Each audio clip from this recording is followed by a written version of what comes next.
समाधान महाराज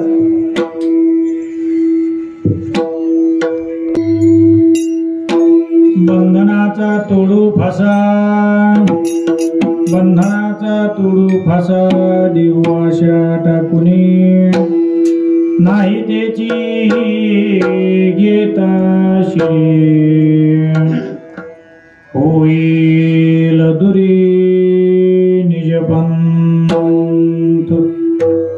नाथिलेची माझे तुझे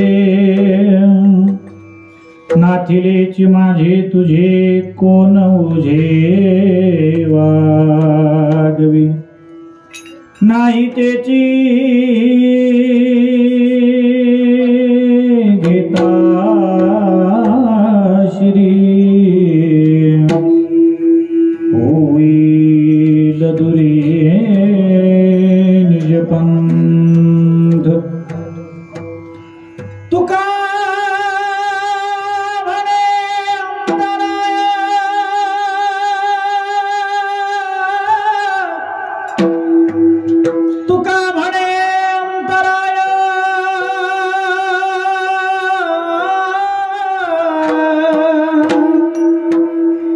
देवी काय जिनते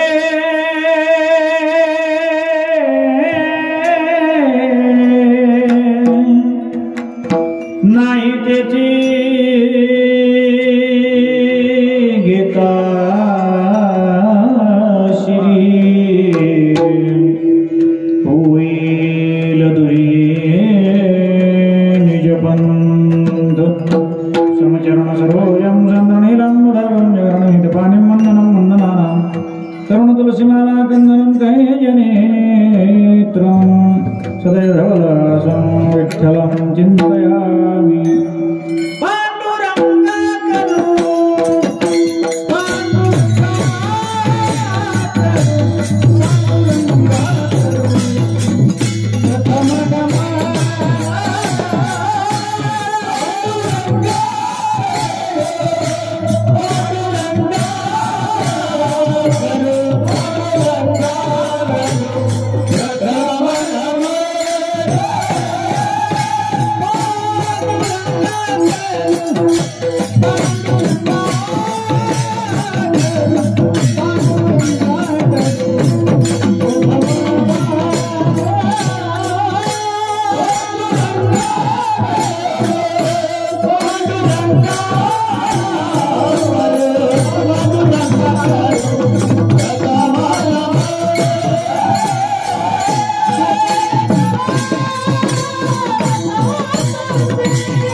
पांडुरंग गुरु प्रथम नमून दुसरी चरणा समजाचे त्यांच्या कृपादानी कथेचा विस्तार बाबाजी सद्गुरुदास तुका ओम नमो ज्ञानेश्वरा करुणाकरा दयाळा तुमचा अनुग्रह लाधलो पावन झालो चराचर हृदयांचे केले स्मरण होय सकल विद्यांचे अधिकरण तेचे वंदो श्री चरण श्री गुरूंचे नमस्कार न्याता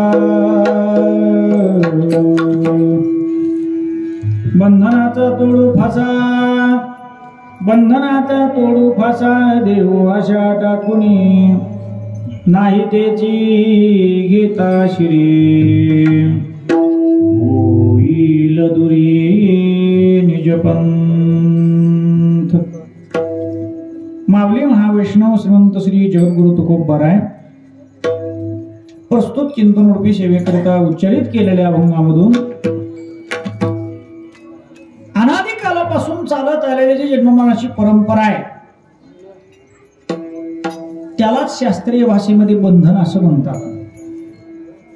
आणि या बंधनाच्या फास्यातून जाळ्यातून मुक्त होणं हे बंधन टाकणं या बंधनाचा बाध करणं नाश करणं हे जीवाचं परम कर्तव्य आहे.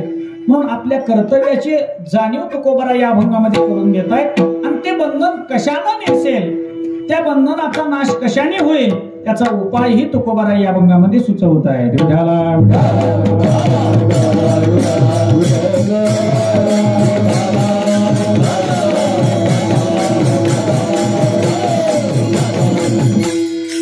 चिंतन रूपी सेवेला आरंभ करण्या अगोदर अल्पसा परिहार देणं अत्यंत आवश्यक आहे. मौजी विठ्ठलवाडी गावामध्ये चालू असणारा हा आपला अखंड हरिनाम उत्सव ज्यांच्या कृपा आशीर्वादानं चालू आहे, संत मीराबाई महाराज यांच्या कृपा आशीर्वादाने, विठ्ठलबाई महाराज यांच्या कृपा आशीर्वादाने, तसेच वैकुंठवासी यशवंतप्पा सांगवी महाराज, मारुती महाराज कानेगावकर आदी करून संत मंडळींच्या कृपा आशीर्वादाने, संतांनी केलेल्या कृपेने, कृपादान केले संती कल्पांती सरेना, संत महंतांच्या कृपा आशीर्वादाने, पंचक्रोशीतील वारकरी मंडळींच्या उपस्थितीमध्ये, गुणीजन गायक वादक मंडळींच्या उपस्थितीत चालू असणारा हा भव्य आणि दिव्य स्वरूपातील अखंड हरिनाम उत्सव रूपी आपला जो उत्सव चालू आहे, त्यातील आजच्या चिंतन रूपी सेवेकरता आपल्या समोर उच्चारित केलेला अभंग तुकोबारायांचा आहे.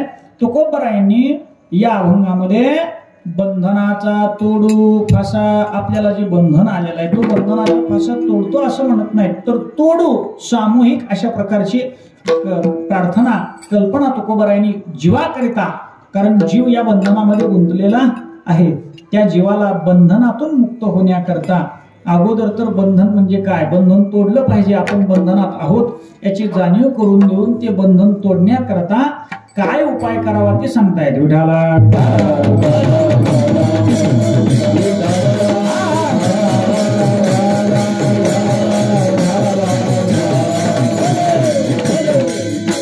अर्थातच या अभंगामध्ये तुकोबारायांनी बंधनाचा विचार केलेला आहे. आपल्या जीवनाचा जर आपण विचार केला तर आपल्याला मोकळं राहायला आवडतं का बंधनात राहायला आवडतं? आपल्याला मोकळं असावं असं वाटतं का बंधनात असावं असं वाटतं? मोकळं असावं असं वाटतं, बंधनात असावं असं कधी कुणाला वाटत नाही. पण जरी मोकळं असावं असं वाटत असलं तरी आपण मोकळे आहोत का बंधनात आहोत?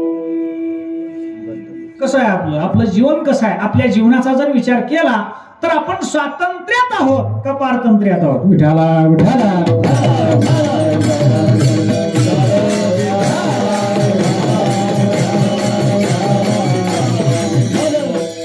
स्वातंत्र्य हा माझा जन्मसिद्ध हक्क आहे. आणि तुम्ही हे बोलणं जेवढं सोपं आहे तेवढं स्वातंत्र्य कमवणं एवढं सोपं नाही बरं का. स्वातंत्र्याचे प्रकार आहेत, पारतंत्र्याचेही प्रकार आहेत. बाह्य पारतंत्र्य वेगळं आणि आंतर पारतंत्र्य वेगळं, बाह्य स्वातंत्र्य वेगळं आणि आंतर स्वातंत्र्य वेगळं. बाह्य पराधीनता वेगळी आहे आणि आंतरिक पराधीनता वेगळी आहे. आपल्याला जन्म मरणाला जे कारण होते की बाह्य पारतंत्र्यता नाही तर आंतर पारतंत्र्यता आहे.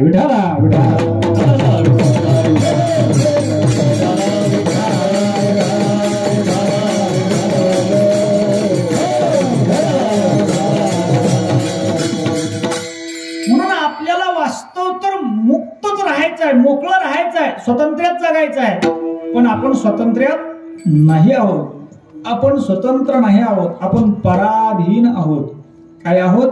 पराधीन आहोत. आपलं जीवन बांधलं गेलेलं आहे. आपलं जीवन मुक्त म्हणता येत नाही, स्वातंत्र्यात म्हणता येत नाही.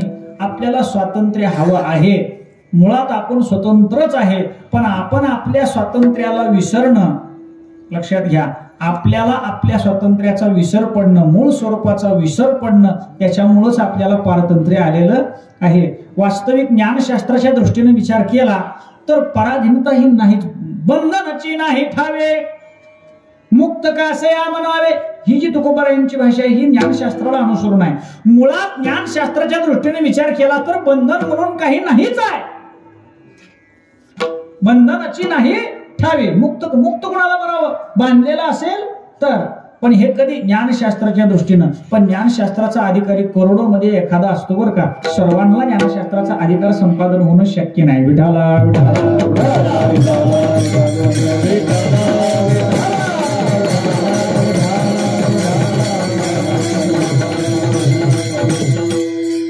म्हणून या बंधनाचा विचार आपण आपल्या जीवनात केला पाहिजे. जन्म मृत्यूचं हे बंधन आहे आणि हे बंधन तरी कशामुळे आलंय? बंधनाचं नाव काय? बंधन आहे संसार बंधन. आपल्या बंधनाचं नाव आहे, हे संसाराचं बंधन आहे आणि सगळे जीव ह्या बंधनानच बांधलेले आहेत. प्रत्येक जीव बांधलेला आहे. लोकोयम कर्मबंधन. किंवा गीतेतलं दुसरं प्रमाण देतो, कर्मानुबंधीनी मनुष्य लोके. अयम लोक हा कर्मबंधन. हा जीव कर्माने बांधलेला किंवा सर्व जीव कर्माच्या ताब्यात आहे, कर्माच्या परतंत्रित आहे. जन्माला यायचं आपल्या हातात नाही, मरायचं आपल्या हातात नाही. मग हे पारतंत्र्य नाही तर काय स्वतंत्र आहे का? हे पारतंत्र्यच आहे. आपल्याला ऐका, आपल्याला पारतंत्र्य नाही का पारतंत्र्य कळत नाही? पारतंत्र्य आहे, आपल्याला कळत नाही, पण त्याच्यातून मुक्त होण्याकरता प्रयत्न केला पाहिजे. आणि ह्यालाच फास म्हणायचं. बंधनाचा तोडू फासा. बोलता बोलता ह्या फासा शब्दाचा अर्थ आहे बरं का. माणसं म्हणते लय मोठ्या फशात पडलोय महाराज, आम्हाला लक्षात आलं नाही. लयच मोठा आडा पडलाय. आपण ग्रामीण भाषेत बोलतो का नाही, त्याला काय म्हणतो? फास. फास म्हणजे फास कुठं असतो? गळ्याला. कुठं असतो? गळ्याला. कारण ही नाजूक जागा आहे महाराज. इथं आलं की माणूस म्हणतोय कुठपर्यंत मी सण करील, पण इथं आल्यावर माणूस म्हणतोय आता जमत नाही. आता गळ्यावर बी आलं तर तुम्ही अजून लक्षात यायलंय का नाही?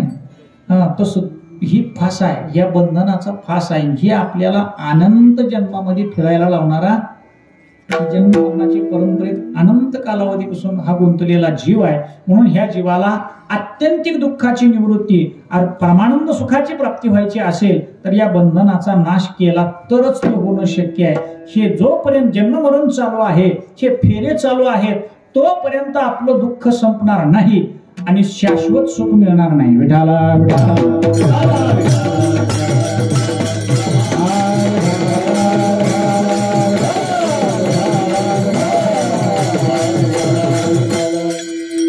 बंधनाचा फास आहे, तोडायचा आहे. आता कसा तोडायचा? बंधनाचा तोडू कसा तोडायचा महाराज? तुकोबारायांनी उपाय सांगितला. बंधनाचा फास तोडायचा आहे, हे आपलं कर्तव्य आहे. आपण बंधनात आहोत हे अगोदर सांगितलं आणि मग ते तोडण्याकरता काय आहे? बंधनच कळालं नाही तर तोडायचं कधी कळलं? जो गुंतलेला आहे तोच बाहेर निघण्याकरता प्रयत्न करील. आता कीर्तनात बसलेल्या कोणत्या माणसाला असं वाटतंय की आपण बंधनात आहे? वाटत नाही महाराज. आपल्याला का वाटतंय? म्हणजे बंधन कळत नाही आपल्याला. काय कळत नाही? बंधन कळत नाही. अगोदर तर बंधन म्हणजे काय, ते कसं असतं, कसं लागू झालं, कुठून आलं, याचा सगळ्याचा विचार करायचा असेल तर बंधन मुळातच आपल्याला आलेलं आहे. अनादी कालापासून आहे. कधीपासून आहे? अनादी कालापासून आलेला आहे. पण त्या बंधनातून मुक्त होण्याकरता प्रयत्न करायचा आहे. काय उपाय आहे महाराज? तुकोबाराय म्हणतात, देऊ आशा. काही करायचं नाही, काही विशेष प्रयत्न वेगळं काही करायची गरज नाही. सोपं काम आहे. देऊ आशा. आशा टाकून द्यायची. आशा टाकून द्यायची. आशा म्हणजे अंतःकरणातली इच्छा, कामना काय करायची? टाकून द्यायची. देऊ आशा. आता आशा टाकून, देऊ आशा टाकून असं म्हणल्याबरोबर आशात जाते का? आशा टाकता येते का महाराज? एवढं सोपं आहे का ही देऊ आशा टाकून? चाल लावून म्हणणं सोपं आहे. देऊ आशा टाकून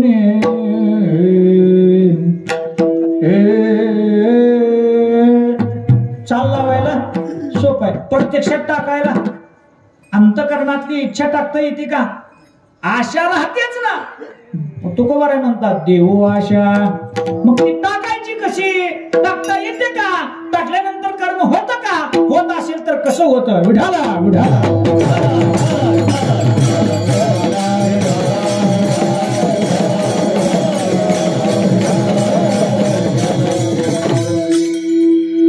तुकोबारायने मग ती आशा टाकून द्यायची. आशा जर टाकता आली तर माणसाला कर्म बांधू शकत, कारण बंधनच कर्माचं आहे. बंधन कशाचं आहे? कर्माचं. पण कर्माचं बंधन सुद्धा आशा टाकल्यानंतर कर्म आपल्याला बांधू शकत नाही. म्हणून देऊ आशा टाकू दे. कारण तुम्ही ज्याची आशा करता ते पदार्थ मुळात नाही त्याची घेता श्री होईल दुरी निजपंथ नाही त्याची. हे नसलेलेच पदार्थ आहेत. नसलेले पदार्थ म्हणजे काय? ज्ञानशास्त्राच्या दृष्टीने विचार केला तर हे सर्व हे या जगताचा त्रैकालिक अत्यंत अभाव आहे. जगत म्हणून पदार्थाची उपलब्धीच होत नाही. विठाला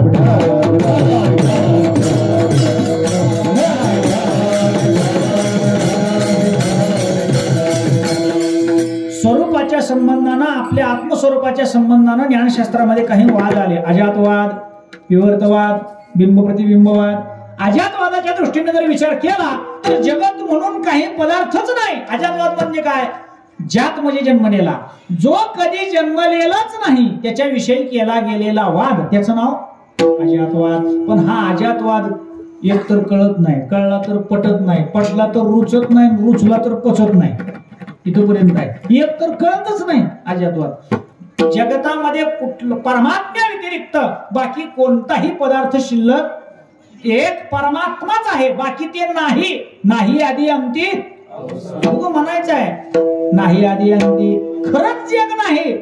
नाथ महाराजांनी भागवतात सांगितलं, संसार एक झाला होता, हे तव समूळ मिथ्या वार्ता, पुढे होईल मागुता, कदा कल्पांती घडेना. संसार कधी आहे? नाही महाराज, मुळात नाहीच. म्हणून नाही त्याची, नसलेलंच नाही त्याची घेता. अहो आम्हाला प्रत्यक्ष अनुभवाला येतंय आणि प्रतीतेला येतंय आणि तुम्ही म्हणता नाही. नाही का आहे? खरं तर नाहीच, पण असा निश्चय होणं एवढं सोपं म्हणून. पण मग नाही त्याची, जरी जे पदार्थ असतील ते असू द्या, पण नाही त्याची घेता श्री, व्यवहारात असू द्या, पण त्याची घेता श्री. श्री म्हणजे काय? चिंतन केलं पाहिजे. विठाला विठाला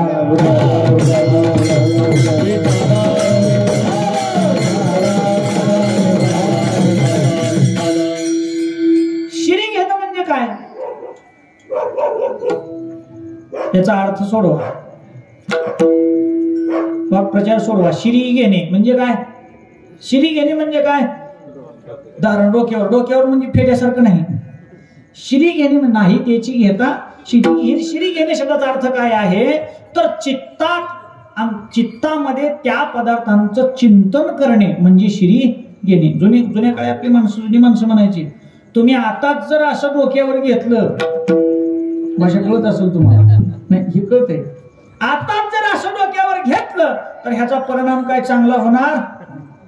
ते म्हणते, काही माणसं म्हणतात आता काळ बदललेला आहे, पहिल्यासारखं राहिलं नाही महाराज. गेले ते दिवस आता, जरी गेले तरी नियम तोच आहे. सोन्याची सुरी म्हणून काय पोटात पुसून घ्यायची का? पायीची वाहन का डोक्यावर बरी? उन्हाळा दिवस आहे, चपलाची गरज आहे, त्याच्याशिवाय प्रवास करता येत नाही. बरोबर आहे. म्हणून ती चप्पल कुणी डोक्यावर घेऊन मिरवत असेल, त्याचा सत्कार करावा का? नाही, त्याची गरज आहे, पण कुठं? पायीची वाहन. तसं हे व्यवहारातल्या संसारातल्या वस्तूंची, पदार्थांची गरज आहे, पण ते पदार्थ असू द्या, त्यांना चित्तात वागवू नका. कळतंय का बघा? हे नाही त्याची घेता श्री. विठाला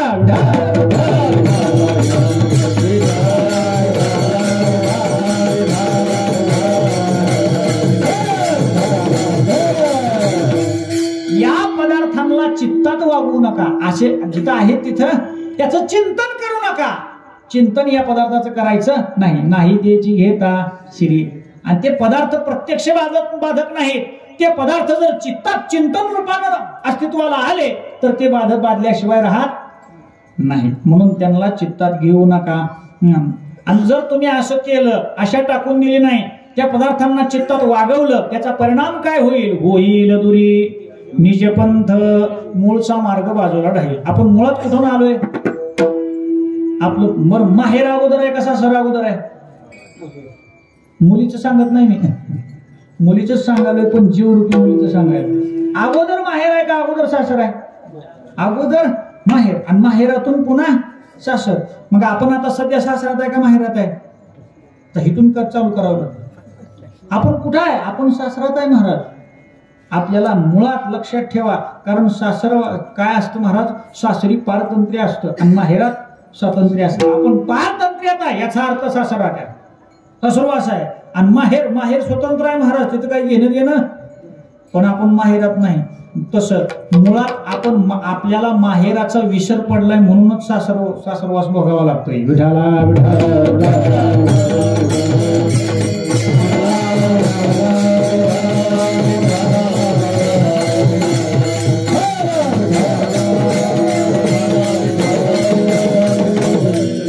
मूळ आपलं माहेर परमात्मा आहे, त्याला सोडून आपण दूर आलोय म्हणूनच हे दुःख भोगावं लागतंय महाराज. त्याच्यामुळे तर हे दुःख भोगावं लागले. म्हणून करता होईल दुरी. कुठून आलोय, आपल्याला जायचंय कुठं? आपण ज्यांना माझं म्हणतोय ते खरंच माझे आहेत का? ते शरीर तरी माझं आहे का? कशा करता मी शरीराला माझं म्हणतो? शरीराचा माझा संबंध खरा आहे का खोटा? मग शरीराच्या संबंधाने जी माझी आहेत असं वाटतं ती खरीच माझी आहेत का खोटी आहेत? मग त्यांना चिटकून मी का राहतो? कधी विचार केलाय? हा विचार करीत नाही. म्हणूनच होईल दुरी, मूळचा मार्ग बाजूला पडेल महाराज. मूळचा मार्ग कुठून आलोय, कशा करता, इथं माझं काय आहे, मूळ मार्ग सोडायचा नाही. विठाला विठाला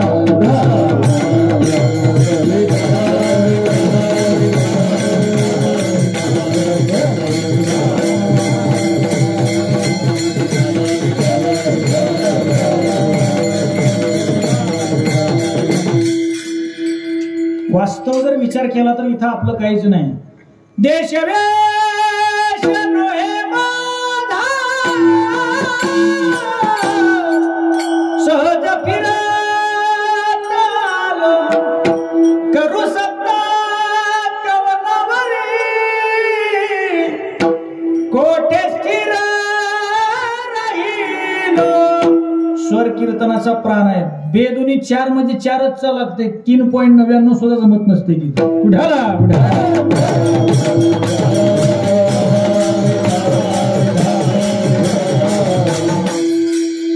आपण ह्याचा देश वेश नोहे, हा देश ही माझा नाही. आणि वेश म्हणजे कपडे नाही, ही शरीर म्हणजे वेश आहे. शरीर सुद्धा काय आहे? वेशच आहे. एक दिवस हे नाही. आणि जर तुम्ही याच्यात पडला तर मूळचा मार्ग बाजूला होईल. तुम्हाला सोपं सांगतो. मूळ कुठं जायचं आहे, आपल्याला कुठं जायचं आहे. मला कधी कधी जर कोणी विचारलं कुणीकडे चाललाय माणूस, कोणी विचारलं काय उत्तर द्यावं त्याला? कुणीकडे चाललाय? मी म्हणत असतो स्मशानभूमीकडे चाललाय. कुठं चाललाय? कुठं जातोय माणूस? सांगा कुणीकडे चाललाय माणूस? काय जीवनात कमवायचं आहे, इथली एक ही वस्तू आपल्या सोबत येणार नाही हे कुणाला माहित नाही. उगा माणसं म्हणतात येताना काय आणलं नाही आणि जाताना काय न्यायचं नाही. मग का बरं पळाला? आपलं जे धावणं चालू आहे, आपण येताना सोबत काय आणलेलं नाही आणि जाताना काय सोबत येणार हे कुणाला माहित नाही. तरी माणसं पळतात का नाही? मुळात आपल्याला काय जीवनात पाहिजे, कशा करता जगावं, जगून काय करायचंय हेच माहित नाही. मग मोठी वाईट गोष्ट आहे महाराज ही. आपल्या जीवनाचं सध्यच आपल्याला माहित नाही. होईल दुरी. आपल्याला तुका म्हणे जन्म आल्याचे विठ्ठलाची एक भगवंताची प्राप्ती झाली तर जन्माचं सार्थक आहे. मी तुम्हाला सांगतो. म्हणून भगवंताची प्राप्ती करण्याकरता माणसानं प्रयत्न करावा. संसाराकरता, बोरला पाणी लागण्याकरता, शेत घेण्याकरता, वरच्या तुकड्यात माती घालण्यासाठी प्रयत्न करायचा नाही. विठाला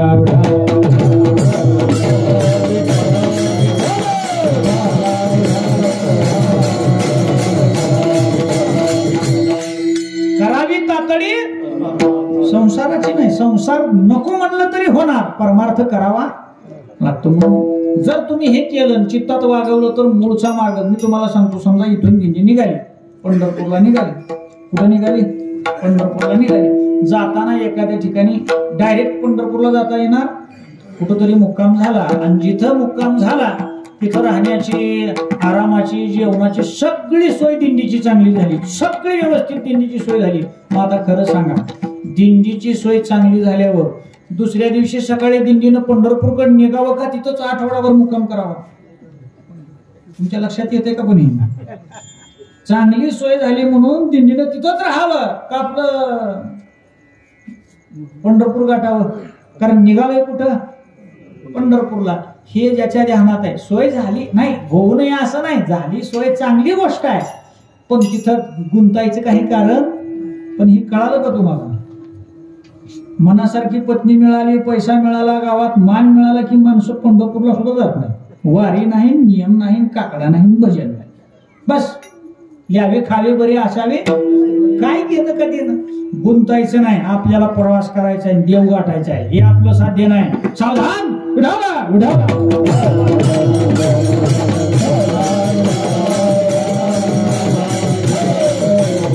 म्हणून होईल दुरी, मूळचा मार्ग बाजूला जाईल. असं केल्यानं काय होईल? मूळचा मार्ग.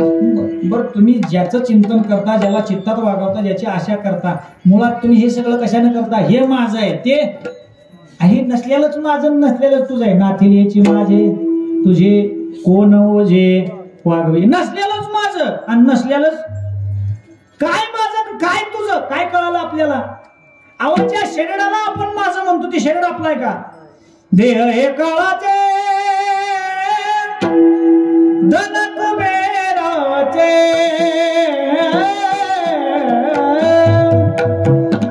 तेथे मनुष्याचे, तेथे मनुष्याचे काय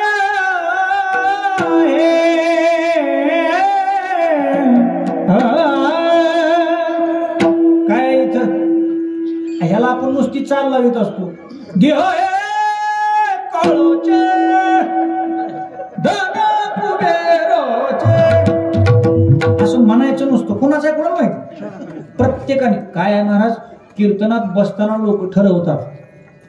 काय झालंय, कीर्तनाचा परिणाम का होत नाही? सत्य वाढले पण परिणाम नाही, रिझल्ट नाही. कारण सांगतो, वाईट गोष्ट आहे, जरा ऐकायला कडू आहे पण खरं आहे. कीर्तनाला बसतानाच माणसं ठरवितात. काय ठरवितात माहिती आहे का? महाराजांनी सांगायचं असतंय आणि आपण ऐकायचं असतंय. ऐकलेलं काय सुद्धा घ्यायचं नसतं. असंच आहे का? कसं आहे? हा, कीर्तनातला एखादा मुद्दा जरी पटला, म्हणून तर जोग महाराज संस्थेमध्ये बंकट स्वामी महाराज म्हणायचे, तमाशानं लोक बिघडत नाहीत आणि कीर्तनानं सुधरत नाही. काही नाही, तेवढ्या पुरतं असते ती. विठाला विठाला.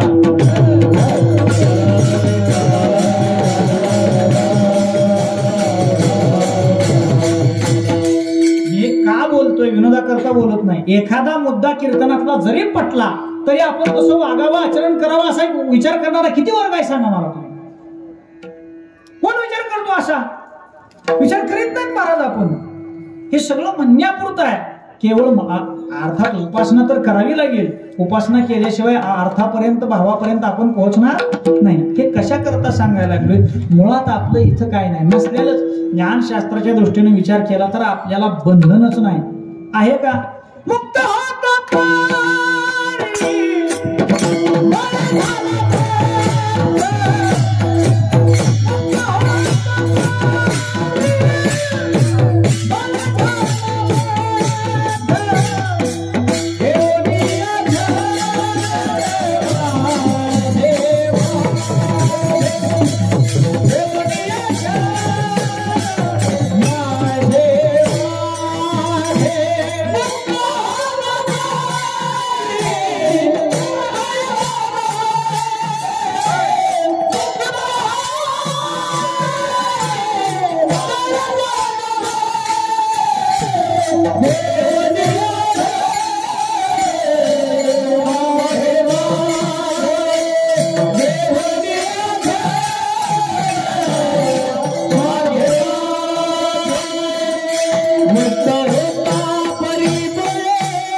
बळे झाला बद्ध, बळानच बद्ध झालाय. का? कारण माणसाला छंद आहे. घेऊन या छंद. कशामुळे बंधन आलं? माझे माझे, हे माझं, ते माझं, ते माझं, ते माझं, ते माझं. काय तुझं? असं म्हणलं तर सांगता येईल का आपल्याला? नाही काय, पण आपण माझं माझं म्हणून बंधनात पडलोय. वास्तविक इथं आपलं काय नाही. म्हणून तर तुकोबाराय म्हणतात, नाथील याचे माझे तुझे कोण ओझे वागवे. कशा करता ओझ वागवावं, कुणाचं वागवावं, कुणी वागवावं, किती दिवस वागवावं, का बरं वागवावं, कधी कोण विचार? गंमत आहे महाराज. आपलं शरीर आपल्या ताब्यात नाही तर दुसऱ्याचं ओझ का बरं माणसं घेत, कोणाच ठाऊक आहे. त्याला मान्यता कारण आहे, माझं आहे अशी मान्यता. तुकोबाराय म्हणतात तेच ओझ आहे. वास्तविक ते आपलं नाही, माझं म्हणून आपण स्वीकारलंय. वास्तविक ते ओझ नाही. ज्ञानोबारायांनी ज्ञानेश्वरीत सुंदर चिंतन केले. देखी पुढीलांचे ओझे आपुलिया माथा घेईजे, मग सांगे कान दाटी दे धनु धरा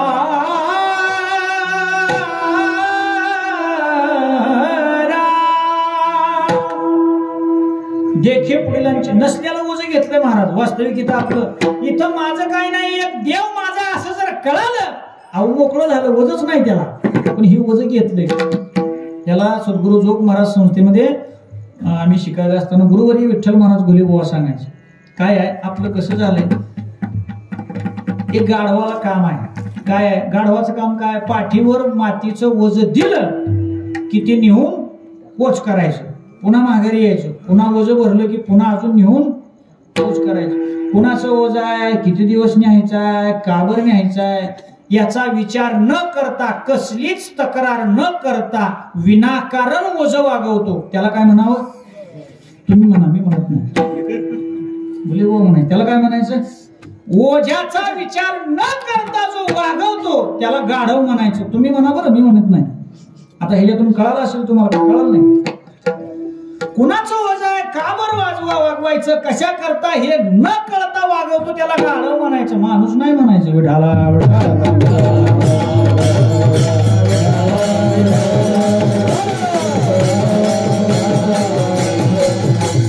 म्हणून कोण ओझे कशा करता, का बरं ओझं वागवावं, कोण ओझे वागवी, का बरं वागवायची काय गरज नाही महाराज. हे मुळात ओझं नाहीच आहे, मानलेलं आहे. याला मान्यते मानसिकता, आपण आपली मान्यता कारण आहे म्हणून करता. म्हणून काय करायचं, आशा टाकून द्यायची, चित्तात त्या पदार्थाचं चिंतन करायचं नाही. नसलेलंच माझा हे ओझं का विनाकारण वागवायचं. आणि जर तुम्ही असं न करता, आशा टाकून न देता, चित्तात त्या पदार्थांचं चिंतन करून आणि माझं तुझं म्हणत बसले तर काय होईल. काही काही माणसांना सवय असते महाराज, कितीही जरी पटवून दिलं तर त्याच्यानं काय होईल, त्याच्यानं काय होईल असे विचारायची काय असते, सवय असते. तुकोबाराय सांगतात, जर तुम्ही हे नियम सांभाळले नाहीत तर काय होईल. तुका म्हणे अंतराय देवी काय, त्याचा परिणाम असा होईल की देवातन आपल्यात काय पडेल, अंतर पडेल. आणि देवातन आपल्यात जर अंतर पडला, देवी सप्तमी विभक्ती आहे, देवी म्हणजे देवातन आपल्यात काय होईल, अंतर पडेल. आणि देवातन आपल्यात जर अंतर पडला, त्याच्यात जर आपल्यात अंतर पडला, त्याचा परिणाम काय माहित आहे का. त्याचा परिणाम थोडा नाही महाराज, त्याचा परिणाम भयानक आहे. पततीला तया थोडा झाली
झाली तया थोर झाली हानी पचतील खानी. आपण जर त्याला अंतरलो, देवापासून अंतर पडला आणि त्याचा विसर पडला की अंतर पडेल, आणि अंतर पडलं की देवी काय, मग त्या जगण्यात काही अर्थ नाही. मग ते जगणं म्हणता येत नाही. मी म्हणत नाही ज्याच्या जीवनात परमार्थ नाही, ज्याच्या जीवनात भजन नाही, ज्याच्या जीवनात चिंतन नाही, ज्याच्या जीवनात वारी नाही, तो माणूस जगून बी काही कामाचा नाही. मी म्हणत नाही. ज्ञानोबराय बोलतात, माझे भक्ती विना जळोते तयाचे जी आले पण, आगा पृथ्वीवरी पाषाण नसती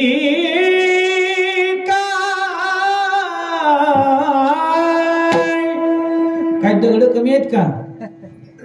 नाही तरी काय थोडी श्वान सुखरे कमी आहेत का? मला सांगा. आहेत ना, पण त्यांच्या जगण्याला जगणं म्हणता येत. ज्याच्या जीवनात परमार्थ नाही, त्याच्या जीवनात साधना नाही, त्याच्या जीवनात बंधन काय, मी कोण, माझं काय, कशा करता करतो हा विचार नाही, ते जगणंही कामाचं नाही. म्हणून तुका म्हणे अंतर देवी काय जिने ते याच्या करता ह्या पदार्थांना चित्तात वागू नका, नाही त्याची घेता श्री होईल दुरी निजपंत. हा झाला अभंगाचा भावार्थ. विठाला विठाला.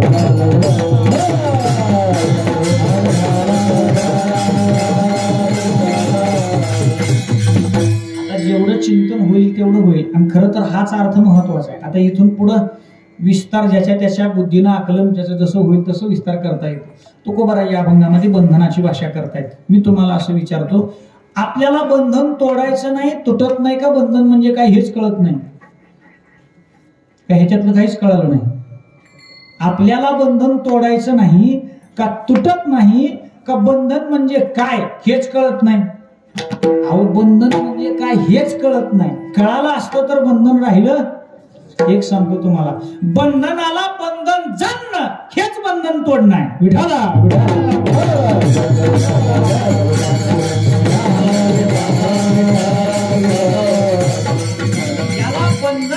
याला बंधन म्हणावं असं साक्षी रूपानं असंगत्वानं जर जाणलं तर ज्ञानशास्त्राच्या दृष्टीनं तो मुक्तच आहे. त्याला बंधनच नाही. बंधनाला बंधन जाणणं हेच बंधनातून मुक्त होणं आहे. पण आपण बंधनाला जाणतो का?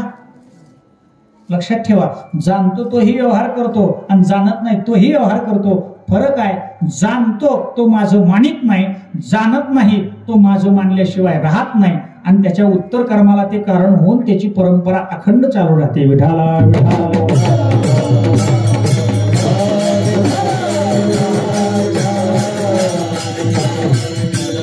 मुळात हे बंधन कशामुळे आले, कर्मबंधन सुद्धा कशामुळे आले, या सगळ्याला ज्ञानशास्त्राने एकच कारण सांगितलेलं आहे. त्याचं नाव अज्ञान. कशा करता बंधन आलं? अज्ञान. कळालं नाही म्हणूनच बंधन आलं. कशामुळं? हे कळालं असतं तर बंधन, पण कळालं का नाही. भोपाळ्यामध्ये प्रसिद्ध प्रमाण आहे, आहे गुंतलो नेनता माझी असो तुम्हा चिंता, तुका ठेवी मला पायाथा पाहे गुंतलो नेनता. काय नेनता? मी कोण आणि माझं काय हे कळालंय का आपल्याला? हे कळणं याचं नाव ज्ञान, आणि हे न कळणं याचं नाव अज्ञान. मग आपण अंधारात आहेत का उजेडात आहेत? अंधाराला, अज्ञानाला उपमा आहे अंधाराची, अज्ञानाला उपमा आहे उजेडाची. आपलं अजून उजडलंय का मावळलेलंच आहे? जीव ही अवस्था कशी आहे? नेनो अंधारणा उजेडलंय का? आपल्याला विचारा. आपल्याला कळतंय का नाही? कळतंय. काय कळतंय म्हणलं तर आपल्याला काय कळत नाही असंही नाही, आणि काहीच कळतंय, काही कळत नाही असंही नाही, कारण काही कळतंय असंही लय कळतंय. काय कळतंय म्हणलं तर सांगता येत नाही. मग काय कळतंय? मग कळतंय का कळत नाही? शब्दाचा कालवा सोडून द्या. याचा भाव एवढाच आहे.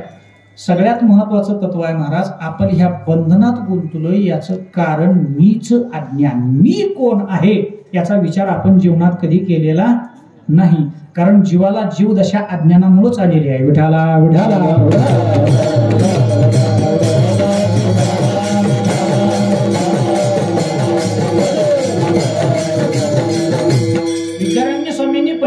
गीतेमध्ये पंचकोश नावाचं तिसरं प्रकरण केलेलं आहे. त्याच्यामध्ये जीवाला जी उपाधी आहे, जीव ही कशामुळे आली तर जीवाने पंचकोशाशी केलेलं तादात्म्य. पहिला कोश अन्नमय प्राण, अन्नमय कोश, प्राणमय कोश, तिसरा मनोमय, चौथा विज्ञानमय आणि पाचवा आनंदमय कोश. अन्नमय, प्राणमय ह्या क्रियाशक्ती, प्राण, मनोमय मन, बुद्धी, आनंद, आनंद हे सगळे काय आहे कोश आहे. यापैकी कुठल्या तरी एकाला जीव आपलं स्वरूप समजतो, त्याच्यामुळेच त्याला दुःख भोगावं लागतं.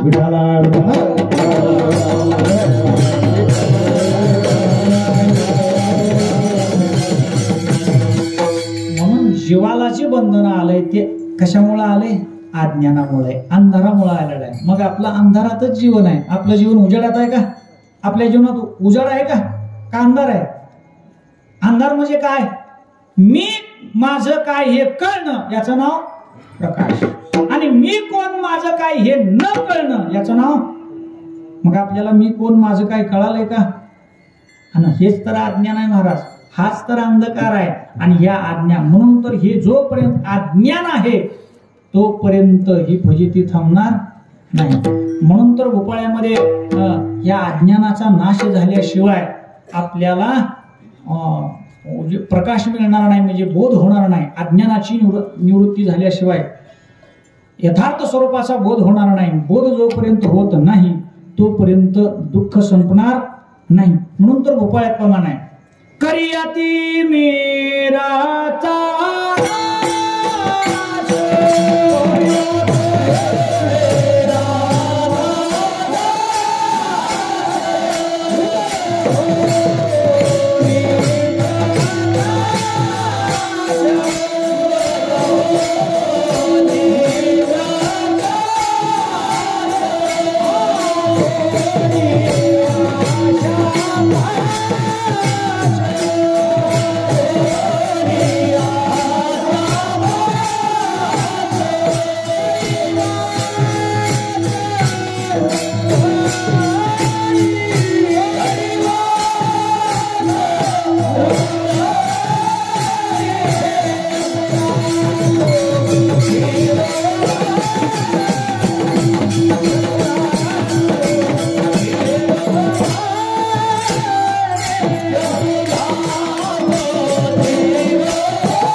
तिमिराचा भोपळ्यातलं सर्वांचे परिचय. करिया तिमिराचा नाश, उदय होवनी प्रकाश, तोडी आशा पाश करीवास हृदय. जोपर्यंत अज्ञानाचा नाश होत नाही, तिमिरात तिमिर नाम अंधकार, अंधकार नाम अज्ञान, याचा नाश होत नाही, जो मी कोण माझं काय याचा बोध होत नाही, तोपर्यंत या आशापाशाचा नाश होणार, आशापाशाचा बाध होणार नाही. ठीक आहे महाराज. आणि याच्यामुळेच सगळं दुःख जीवाला भोगावं लागलेलं आहे. आणि हे अज्ञानरूपीच अंधार आहे, हे न कळाल्यामुळेच. म्हणून तर अर्जुनाची तीच अवस्था आहे. सुरुवातीला भगवंतांनी त्या अर्जुनाला तेच सांगितलं. अर्जुन देवाला म्हणू लागला, देवा मला युद्ध करायला सांगता तुम्ही, हे माझेच आहे, त्यांच्यासोबत युद्ध करावं, मी जिंकावं, ते राज्य सुख भोगावं. का बरं? हे पाप मला लागेल, हे चांगलं होणार नाही, त्यांच्या स्त्रिया विधवा होतील, ते पाप माझ्यावर माझ्या शिरी बसेल. देवाला नाही नाही ते अर्जुन बोलू लागला. त्यावेळेला भगवंतांनी अर्जुनाला हेच सांगितलं, अरे जाणता तरी म्हणविशी, अरे तू स्वतःला जाणता म्हणतोस ना, जाणता कोणाला म्हणावं कळतं का तुला? अर्जुना तुझी अवस्था कशी आहे? जात्यंधा लागे पिसे मग तो सैरा धावे जैसे, तुझे शहाणपण तैसे दिसतसे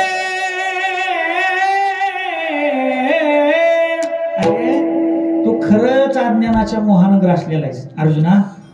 तू मारणार आहेस असं वाटतं का तुला? हे मरणारे आहेत असं वाटतं का तुला अजून? अरे बाबा, देखे विवेकी जी होती ते दोही तेही न शोचिते, हे होय जाय हे भ्रांती म्हणाली. कारण त्याचा जाणते पंडित लोक याचा कधी विचार करीत आणि तू करतोस याचाच अर्थ तू अजून अज्ञानी आहेस, अजून मोहामध्ये ग्रस्त आहेस. हे पहिलं लक्षात घे की किती जरी सांगितलं तरी अर्जुनाचा मोह जायला तयार. देवाने मुद्द्यावर आणलं. हे अनादि विश्वरचना ते लटिके काही सांग बरं. हे अनादि ही विश्वरचना ही अनादि आहे. हे अनादि तो जे आम्ही सांगितलं ते खोटं आहे काय आणि तू म्हणतोस ते खरं आहे काय? हे कशा करता सांगायलो मी? हेच मी आणि माझं याचं काय आहे? अज्ञानाने. या अज्ञानामुळेच सगळा बंद आहे. काही साधक मंडळींनी विचारलं, महाराज आम्ही कीर्तन ऐकावं म्हणलं तर तुम्ही हे काय सांगायला, मी कोण माझं काय हे कळत नाही, आमच्या बुद्धीला ते आरूढ होणार नाही, आम्हाला कळण्यासारखं सांगा, आम्हाला बंधन तोडायचं एवढंच तुमच्या कीर्तनातून कळायचं, बंधन तोडायचं आहे, या बंधनातून मुक्त व्हायचं आहे. मग हे कळत नाही महाराज आम्हाला, मी कोण माझं काय ज्ञान बोध हे आम्हाला कळणं शक्य, आम्हाला करण्यासारखं आम्हाला जमेल असं साधन सांगा. तुकोबाराय म्हणतात तेच साधन सांगतो. काय करावं लागेल? बंधना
तुम्हाला जमलं असं साधन सांग. काय करायचं? बंधन तोडायचं का? पहिलं ठरवा.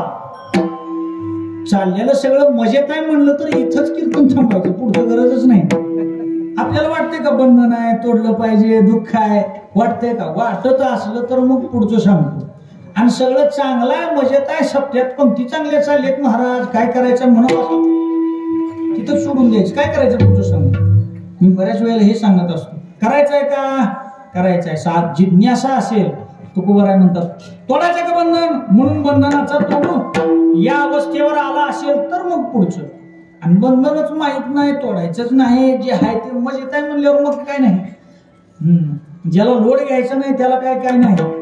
ज्याला समुद्रातच जायचं नाही त्याचे नाव काठावर कायम चांगली राहते, त्याला काय अडचण. गोष्ट लक्षात ठेवा, जीवनात विचार करण्याचं सामर्थ्य पाहिजे, भक्ती करण्याचं सामर्थ्य पाहिजे, साधना करण्याचं सामर्थ्य पाहिजे, प्रयत्न केला पाहिजे, तर जीवनात बंधनातून मुक्त होईल, तर परमार्थ होईल. काय साधना आहे? तुकोबाराय म्हणतात एकच करायचं. काय करायचं? काय करायचं असं नाही, काय करायचं नाही, काय करायचं नाही असंही नाही. ते म्हणले ह्याला म्हणून मारा असं पाहिजे, काय करावं असंही नाही, आणि काय करायचं नाही असंही. मग काय म्हणायचंय काय तुम्हाला? तुमचं जे चाललंय ते चालू द्या, फक्त एक आट पाळा. काय आट आहे? देऊ आशा टाकून द्यायची. अंतकरणातली आशा टाकली की बंधन येणार नाही. आता आशा टाकता येते का? टाकली तर कर्म होतंय का? कसं होतंय याचं चिंतन करण्या अगोदर सर्वांनी हाताने टाळी, मुखाने नाम विठोबा.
कोणी नाही तेची घेता श्री होईल दुरी.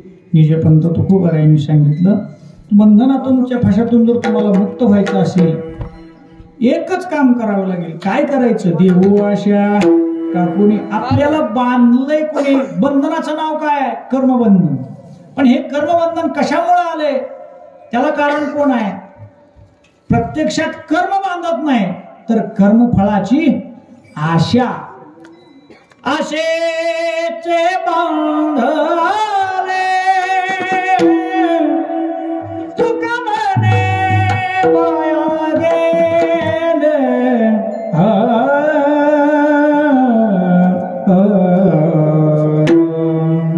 आशेचे बांधले कुणी? कर्म बांधत नाही. काय बांधते? आशा. बर, आपला अधिकार कर्मात आहे का फलात आहे? गीतेमध्ये भगवंतांनी स्पष्ट सांगितलेलं आहे. यालाच निष्काम कर्मयोग म्हणायचं. कर्मण्येवाधिकार असते मा फलेषु कदाचन. फक्त कर्मात अधिकार आहे, फलात अधिकार. म्हणून फळाची आशा ठेवायची नाही. फळाची आशा ठेवायची नाही. कर्म कधी बांधतंय? ऐका, कर्म कधी बांधतंय?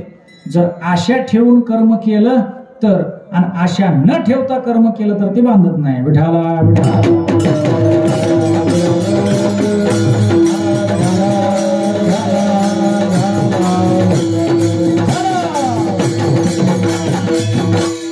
ज्ञानोबारायांनी स्पष्टच सांगितले, कर्म कधी बांधतंय?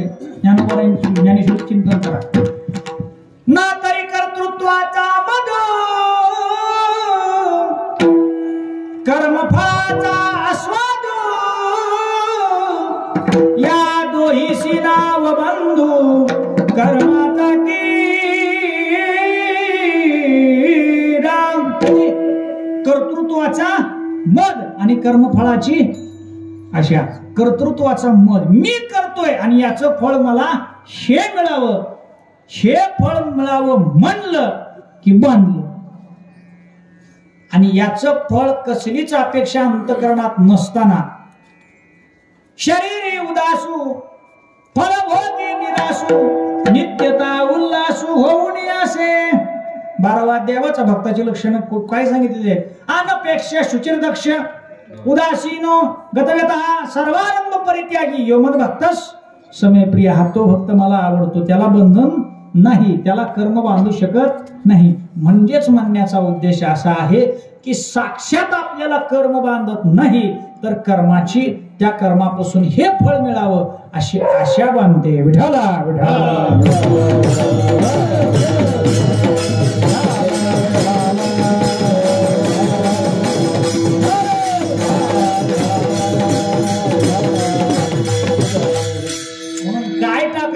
कर्म टाकायचं नाही काय टाकायचं आशा टाकायची आशा टाकली चित्ती नाही आस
दास कुणाचा चित्ती नाही अंतःकरणात आशा ठेवायची नाही आशा ठेवली की बंधन नाही गोष्ट लक्षात ठेवा आशाच सगळ्या दुःखाला कारण आहे महाराज आशेनच सगळ्याला बांधलेलं आहे बांधले कुणी आशेनं आशा नाही ठेवली तर दुःख आहे का प्रत्यक्षात आपल्याला काही कमी अधिक व्यवहारात होते म्हणून दुःख होते असं नाही माणूस ते कर्म करताना असं व्हावं अशी काय ठेवतो आशा ठेवतो आशात जर नाही ठेवली तर दुःख होणार नाही तुम्हाला मी हे करण्याकरता उदाहरण सांगतो बीड जिल्ह्यामध्ये पलीकडे कापसाचं उत्पन्न जास्त आहे तिकडे कार्यक्रमाला झाल्यानंतर योगाला दृष्टांत काल्पनिक असतो सिद्धांत कळण्याकरता असतात दृष्टांताची योजना तिकडे एकाला मी विचारलं किती झाला कापूस ते म्हणला 40 टन झाला किती झाला आशा कशी दुःख देते हे सांगायचं मला प्रत्यक्षात कमी अधिक झालं तर होत नाही पण आशेमुळे दुःख भोगावं लागतं ह्याच्याकरता किती कापूस झाला 40 टन झाला आता 40 टन झाला खरं पण त्यानं असं तोंड केलं महाराज फोडली गोवरी दिशे जैसा फुटलेल्या गौरीसारखं तोंड ते आपल्याला माहित नाही ती डिपार्टमेंट तिकडे आहे त्यांना माहित आहे ती कसं असते आपल्याला माहित नाही माझा तो विषय नाही ती कसं असते त्याची काय मला काय त्याचं घेणं देणं नाही फुटलेल्या गौरीसारखं तोंड केलं आपल्याला माहित आहे ते 40 टन कापूस झाला तरी फुटलेल्या गौरीसारखं तोंड केलं मी दुसऱ्याला विचारलं तुम्हाला किती झाला तो म्हणला 4 क्विंटल झाला अजून काय पाहिजे महाराज आता घ्या एकाला 4 क्विंटल झाला तो म्हणतो अजून काय पाहिजे आणि एकाला 40 टन झाला तर फोडली गोवरी दिशे जैसा काय फरक आहे बरं दोघांमध्ये एकाला 40 टन होऊन बी दुःख आहे कमी वाटतंय आणि एकाला 4 क्विंटल होऊन सुद्धा जास्त वाटतंय कशामुळं म्हणून तर गोवा दरिद्रो ही विशाल तृष्णा ज्याची तृष्णा मोठी आहे ज्याची तहान मोठी आहे त्याचं दुःख मोठं आहे वास्तविक आपल्याकडे किती आहे किती नाही हे ना महत्वाचं नाही आपली आशा किती रुंदावलेली आहे त्याच्यावर दुःख आहे म्हणून आशा ठेव ते 40 टन वाल्याला विचारलं का हो तुम्हाला दुःख कशाचं झालं 40 टन झालं म्हणून का तो म्हणला नाही 40 टन झालं म्हणून दुःख झालं नाही महाराज तुमच्यापासून काय लपवायचं खरं सांगतो मी तिथं 60 टन धरला होता किती कापूस धरला होता मी म्हणलं 60 टन काबर धरला 80 टन धरायचा म्हणजे तुम्ही गाव घेऊनच निघाले असते गावाला ऐकलं नसतं तुम्ही कारण धरले किती मी हे का सांगायलो, हे धरायचं म्हणजेच आशा. आशा ठेवायची, आशा ठेवायची नाही. म्हणून तर आपण ठेविले आनंद ते चित्ती असू द्यावे. मग हे नुसतं म्हणायचंच आहे का, अनुभवायचं नाही का? कोण्या दिवशी बैसुनी हत्तीवरी, कोण्या दिवशी पालखी समयाशी. हे काय शिकवतंय आपल्याला? जशी वेळ येईल जशास तसं, असंच असावं तसंच राहावं असा आग्रह करायचा. जीवनात सुख कोणाला आहे? बोध होईल, मुक्त होईल तिथपर्यंत जाणं दुरापास्त आहे. पण जीवनात एवढा जरी नियम सांभाळला, ज्यांना आशा टाकली जीवनात तो सुखी आहे. विठाला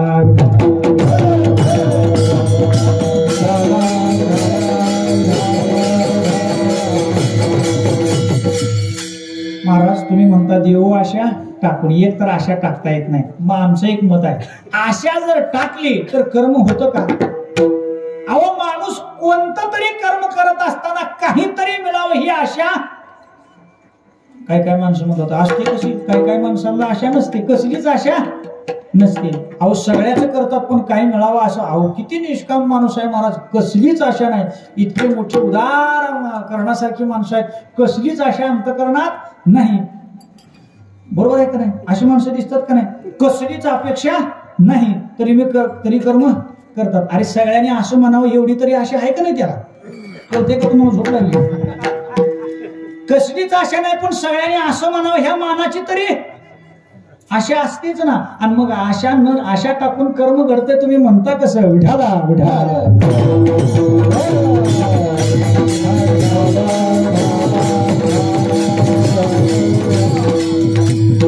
प्रत्यक्षात फलाची तर आशा असते. आशा असतं नाही असं नाही, मानाची सुद्धा काय असते. महाराज असे आहेत, महाराज हे कधीच कुठं काही घेत नाही, काही घ्यायचं नाही पण असं म्हणावं ही तरी.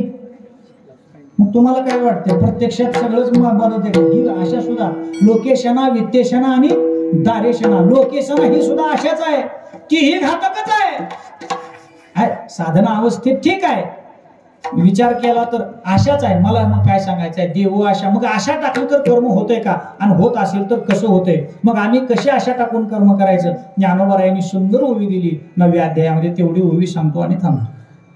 ज्ञानोबारायांनी 9व्या अध्यायात सांगतात की आशा नसताना सुद्धा आशा टाकून सुद्धा कर्म होतंय. कसं होतंय? ना तरी आत्मजेच्या विषयी जीव दैसा निर्विलासी, तैसा कर्मी अशेषी निष्काम हो.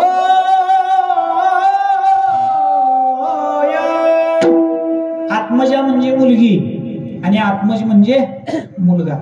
आता जसं आई वडिलाला मुलं असतात तशी मुली सुद्धा असतात. आता मुलीला लहानाचं मोठं करायचं, शिक्षण शिकवायचं, तिचं गोड कौतुक पूर्ण करायचं, योग्य शिक्षण करायचं, योग्य शिक्षण करून डिग्री मिळवायची, डिग्री मिळवून नोकरीला लावायचं आणि नोकरीला लावून योग्य 18-20 वय झालं की योग्य वर पाहून लग्न लावायचं. का घरीच ठेवून घ्यायचं नाही, कन्यादान करायचं. बरोबर आहे? बरं कन्यादान झाल्यावर तरी झालं का? मला सांगा, त्या मुलीकडून आई वडिलाला काय अपेक्षा आहे? सांगा, काय अपेक्षा आहे का? मुलाकडून अपेक्षा आहे मला सांभाळावं, आमचं सगळं परंपरा वंश चालवावा अपेक्षा आहे. पण मुलीकडून काय अपेक्षा आहे? ज्ञानोबा बोलतात काय अपेक्षा आहे?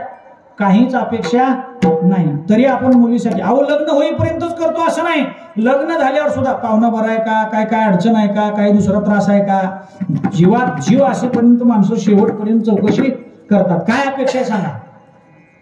कसलीच अपेक्षा नाही. मग कसलीच अपेक्षा नसताना मुलीचं संगोपन, मुलीचा सांभाळ करता की नाही, ह्यालाच निष्काम कर्म म्हणायचं नाही. मग असाच जर सगळा संसार केला तर कशाला कर्म बांधतो? असाच संसार करायचा. जसं मुलीला आई वडिलांनी कसलीच अंतकरणात आशा न ठेवता मुलीसाठी सगळं करावं, तसंच या संसारामध्ये जगत असताना सुद्धा इथं माझं काही नाही, करणारा मी कोण नाही, सगळं त्या झाडाचे हे पान हले ज्याची सत्ता, राहिली अहंता आपल्या हातात काय आहे? देखवी ऐकवी एक नारायण त्याचा आहे. मी एक बोलू का? आपल्याला मालक म्हणून जगावं वाटते का नोकर म्हणून जगावं वाटते? मालक व्हावं वाटते. नियम आहे महाराज, ज्याला मुक्त व्हायचं आहे त्यानं नोकर म्हणून जगा. इथं माझं काय नाही, करणारा मी कोण नाही, माझं काय नाही, सगळं त्याचं आहे, याला म्हणायचं नोकर. नोकर व्हायचं. तुमची दासीचा दास करून दास्य करी दासाची गुणे नसाहे, त्याचं सगळं आहे माझं काही नाही, सगळं तो करणार आहे अशी अंतकरण निरीच्छ करा, त्याचं आहे माझं काही नाही. मला फक्त सावता महाराजांनी शेती केली, महाराज त्यांनी वारी केली नाही, पंढरपूरला गेले नाही, पण त्यांचं शेती सुद्धा कांदा मुळा भाजी, कांदा मुळा भाजी अवघी विठाई माझी, अवघी विठाई माझी, लसूण मिरची कोथिंबिरी अवघा झाला माझा हरी. गोष्ट लक्षात ठेवा, त्यांची लसूण मिरची कोथिंबीर विठाबाई होती आणि आपला देवळातला देव सुद्धा पांडुरंग होईना. कसं करावं? डिफरन्स बिटवीन टू, फरक दोघातला हाय. त्यांचा संसार सुद्धा परमार्थ झाला आणि आपला परमार्थ सुद्धा संसार होतोय का? त्याचं एकच कारण आहे, गेली आशापाश त्यांनी अंतकरणात आशा ठेवली नाही आणि आपण आशा ठेवतो, म्हणून देऊ आशा नाही त्याची घेत आशिरी, होईल दुरी निज पंथ ज्ञानेश्वर.